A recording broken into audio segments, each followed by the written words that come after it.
What's up mga idol? Ngayon araw ay may na-discover naman kaming fishing spot. Kasama ko ngayon si Sir James. Sir James! Yo! Ngayong araw ay mag-fishing kami. At dito nga guys ay nag-umpisa na kaming pumasok palapit sa may dagat. At sabi ng aming napagtanungan ay medyo malapit na daw. Malayo-layo na lang kunti at makakarating na kami.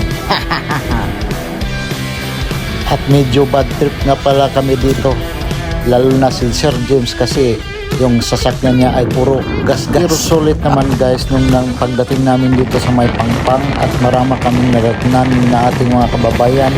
Nandoon sila sa kabilang gilid, sa kabilang side, paikot. Marami po ang taong nag-fishing dito. Talagang dinadayo itong spots na to.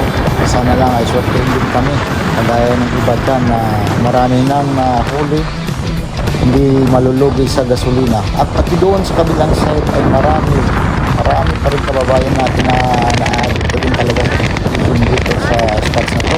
Sa may Waikak Port, New Zealand.